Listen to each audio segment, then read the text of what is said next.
ఆకాశవాణి ప్రాంతీయ వార్తలు చదువుతున్నది పోపూరి మురళీకృష్ణ ప్రసాద్. ముఖ్యాంశాలు: మున్సిపల్ కార్మికుల 16 డిమాండ్లలో 9ంటిని పరిష్కరించేలా ఉత్తర్వులు ఇచ్చామని పురపాలక శాఖ మంత్రి ఆదిమూలపు సురేష్ పేర్కొన్నారు. ఓటరు గుర్తింపు కార్డుల పంపిణీకి అత్యధిక ప్రాధాన్యమివ్వాలని రాష్ట్ర ప్రధాన ఎన్నికల అధికారి ముఖేష్ కుమార్ మీనా జిల్లా ఎన్నికల అధికారులను ఆదేశించారు. జేఈఈ మెయిన్ చివరి విడత దరఖాస్తు చేసుకునే గడువు ఈ రోజుతో ముగియనుంది. రాష్ట్ర వ్యాప్తంగా రేపు పల్స్ పోలియో కార్యక్రమం నిర్వహించేందుకు వైద్య ఆరోగ్య శాఖ అన్ని ఏర్పాట్లు పూర్తి చేసింది. జేఎన్టీయూ అనంతపురం ప్రతిష్టాత్మక NAAC national assessment and accreditation council A grade సాధించింది. వార్తల వివరాలు: మున్సిపల్ కార్మికుల 16 డిమాండ్లలో 9ంటిని పరిష్కరించేలా ఉత్తర్వులు ఇచ్చినట్టు పురపాలక శాఖ మంత్రి ఆదిమూలపు సురేష్ పేర్కొన్నారు. మిగిలిన వాటిని పరిష్కరించడంతో పాటు సమ్మె సమయంలో వారిపై పెట్టిన కేసులు ఉపసంహరించేలా ప్రభుత్వం చర్యలు తీసుకుంటుందన్నారు. సచివాలయంలో మంత్రి అధ్యక్షతన మున్సిపల్ కార్మికులతో సమావేశం నిర్వహించారు. ఈ సందర్భంగా మంత్రి మాట్లాడుతూ క్లీన్ ఎన్విరాన్మెంట్ కేటగిరీ 1 వర్కర్లకు ప్రస్తుతం నెలకు చెల్లిస్తున్న 18,500 రూపాయల వేతనాన్ని 24,000కు పెంచామని చెప్పారు. 748 మంది అండర్ గ్రౌండ్ డ్రైనేజ్ వర్కర్లు, 147 మంది శానిటేషన్ వెహికల్ డ్రైవర్లకు ప్రయోజనం కలుగుతుందని తెలిపారు. కేటగిరీ 2 వర్కర్లకు వేతనం అలవెన్స్లో కలిపి నెలకు 21,000 ఇస్తామని, 31,600 మందికి ఇది వర్తిస్తుందని వివరించారు. రాష్ట్రంలో ఓటరు గుర్తింపు కార్డుల ముద్రణ పూర్తయిన వెంటనే వాటి పంపిణీకి అత్యధిక ప్రాధాన్యమివ్వాలని, అందుకు ప్రత్యేకంగా వ్యవస్థను ఏర్పాటు చేసుకోవాలని రాష్ట్ర ప్రధాన ఎన్నికల అధికారి ముఖేష్ కుమార్ మీనా జిల్లా ఎన్నికల అధికారులను ఆదేశించారు. సచివాలయంలో ఆయన దృశ్య మాధ్యమం ద్వారా సమీక్ష నిర్వహించారు. గుర్తింపు పొందిన రాజకీయ పార్టీలు, మీడియా ప్రతినిధులకు ఇచ్చే వర్క్ షాపులను ఈ నెల 10వ తేదీలోగా నిర్వహించాలని, మీడియా, సోషల్ మీడియా విభాగాలతో పాటు కంట్రోల్ రూమ్లను త్వరగా ఏర్పాటు చేయాలని చెప్పారు. పెండింగ్ ఫారంలను పరిష్కరించడంలో ఎన్నికల సంఘం మార్గదర్శకాలు తప్పనిసరిగా పాటించాలని అధికారులకు ఆయన సూచించారు. జేఈఈ మెయిన్ చివరి విడతకు దరఖాస్తు చేసుకునే గడువు ఈ రోజుతో ముగియనుంది. ఏప్రిల్ 4, 15 తేదీల మధ్య ఆన్లైన్లో పరీక్షలు జరుగుతాయని జాతీయ పరీక్షల సంస్థ ఎన్టీఏ ప్రకటించింది. తొలి విడతకు 12.21 లక్షల మంది దరఖాస్తు చేసుకోగా వారిలో 11.70 లక్షల మంది పరీక్ష రాశారు. చివరి విడత పూర్తయిన తరువాత ఏప్రిల్ 20న ర్యాంకులు వెల్లడిస్తారు. సూక్ష్మ, చిన్న, మధ్యతరహా పరిశ్రమలు, ఎంఎస్ఎంఈల పనితీరు మెరుగు, అభివృద్ధి వేగవంతం చేసేలా raising and accelerating MSME performance RAMP పథకం కింద సర్వే మార్గదర్శకాలను నిర్దేశిస్తూ ప్రభుత్వం గెజెట్ జారీ చేసింది. నిన్న ప్రారంభమైన ఈ సర్వే ఈ నెల 20వ తేదీతో ముగుస్తుందని పేర్కొంది. రాష్ట్రంలోని తయారీ, సేవా, వాణిజ్య రంగాల్లో సుమారు 7 లక్షల ఎంఎస్ఎంఈలు కేంద్ర ప్రభుత్వ ఉద్యమ్ పోర్టల్లో నమోదయ్యాయి. ఇంకా పోర్టల్లో నమోదు కాని ఎంఎస్ఎంఈలు సుమారు 20 లక్షల వరకు ఉన్నట్టు తెలుస్తోంది.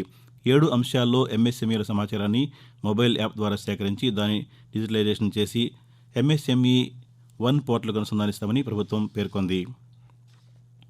ప్రభుత్వ పాఠశాలల్లో చదివే విద్యార్థులకు తగిన పోషక విలువలతో కూడిన ఆహారాన్ని మంచి ప్రమాణాలతో రూపొందించి అందించేలా ప్రత్యేక చర్యలు తీసుకుంటున్నామని రాష్ట్ర పాఠశాల విద్యాశాఖ ముఖ్య కార్యదర్శి ప్రవీణ్ ప్రకాష్ అన్నారు. విజయవాడలోని కానూలో నిన్న నిర్వహించిన జగనన్న గోరుముద్ద ఫుడ్ లిటరసీ రాష్ట్ర స్థాయి వర్క్షాప్లో ఆయన ముఖ్య అతిథిగా పాల్గొన్నారు. ఈ సందర్భంగా ఆయన మాట్లాడుతూ జాతీయ విద్యా విధానం ప్రకారం హెల్త్ అండ్ వెల్నెస్ ఎడ్యుకేషన్ను కరికులంలో భాగం చేయాల్సి ఉందని అన్నారు. ఈ మేరకు ఫుడ్ లిటరసీని ఒక సబ్జెక్టుగా ఎలా చేర్చవచ్చనే అంశంపై ఫుడ్ ఫ్యూచర్ ఫౌండేషన్తో అవగాహన ఒప్పందం చేసుకోవడం జరిగిందని చెప్పారు. ఎన్రోల్మెంట్ను పెంచడంతో పాటు విద్యార్థుల్లో సామర్థ్యం పెంచేందుకు ఫుడ్ లిటరసీ దోహదం చేస్తుందని తెలిపారు.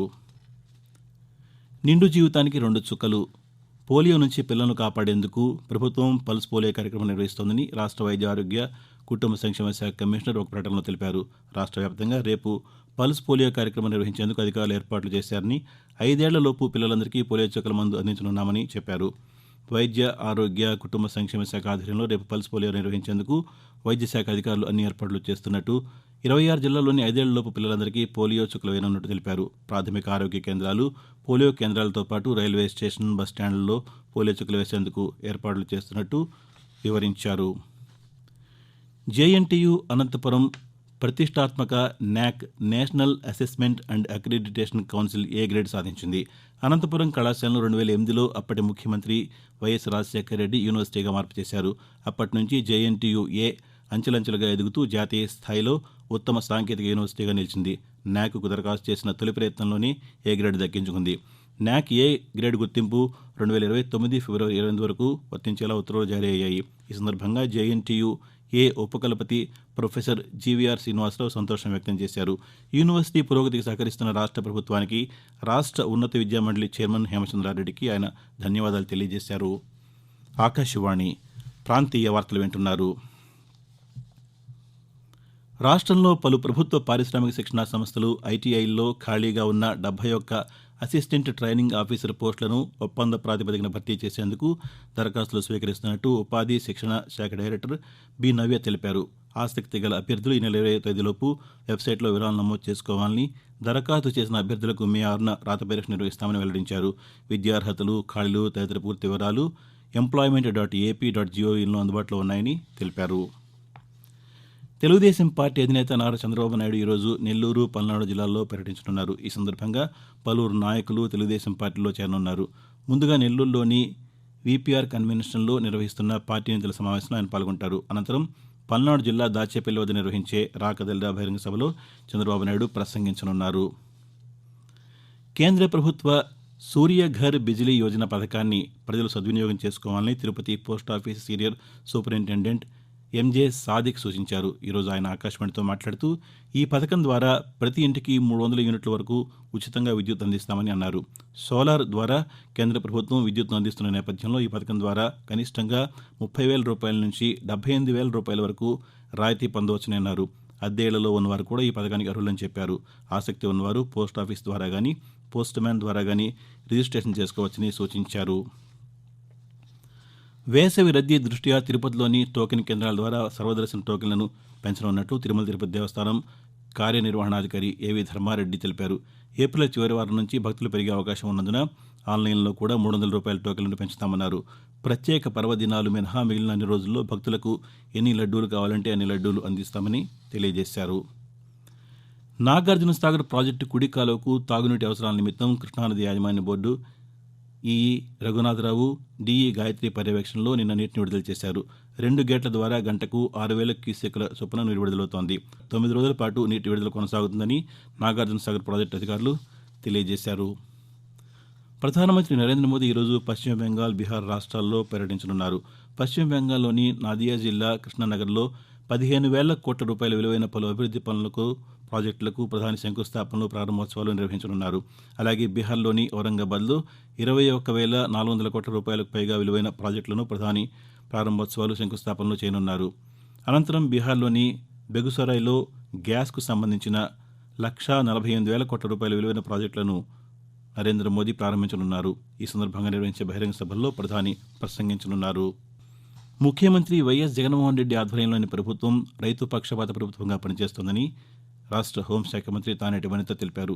ఈ కారణంగానే అనేక రైతు సంక్షేమ కార్యక్రమాలను రాష్ట్ర ప్రభుత్వం ప్రవేశపెట్టిందని అన్నారు. తూర్పుగోదావరి జిల్లా దేవరపల్లి మండలం గౌరీపట్నం గ్రామంలో నూతనంగా నిర్మించిన రైతు భరోసా కేంద్రాన్ని మంత్రి నిన్న ప్రారంభించి మాట్లాడుతూ విత్తనం దగ్గర నుంచి పంట విక్రయం వరకు అన్ని సందర్భాల్లో రైతులకు ప్రభుత్వం అండగా ఉంటుందని అన్నారు.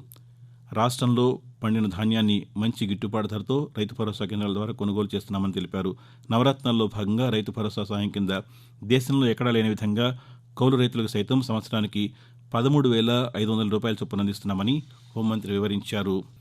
భారత నౌకాదళం వచ్చే వారం హిందూ మహాసముద్ర తీరంలో లక్షద్వీప్లోని మినికాయ్ ద్వీపంలో నూతన స్థావరాన్ని ఏర్పాటు చేయనుంది. దీనికి ఐఎన్ఎస్ జటాయుగా పేరు పెట్టారు. మాల్దీవులకు దాదాపు 80 కిలోమీటర్ల దూరంలో దీన్ని ఏర్పాటు చేస్తున్నారు. ప్రాంతీయ వార్తలు ముగించే ముందు ముఖ్యాంశాలు మరోసారి. మున్సిపల్ కార్మికుల 16 డిమాండ్లలో 9ని పరిష్కరించేలా ఉత్తర్వులు ఇచ్చామని పురపాలక శాఖ మంత్రి ఆదిమూలపు సురేష్ పేర్కొన్నారు. ఓటరు గుర్తింపు కార్డుల పంపిణీకి అత్యధిక ప్రాధాన్యం ఇవ్వాలని రాష్ట్ర ప్రధాన ఎన్నికల అధికారి ముఖేష్ కుమార్ మీనా జిల్లా ఎన్నికల అధికారులను ఆదేశించారు. జేఈఈ మెయిన్ చివరి విడతకు దరఖాస్తు చేసుకునే గడువు ఈ రోజుతో ముగియనుంది.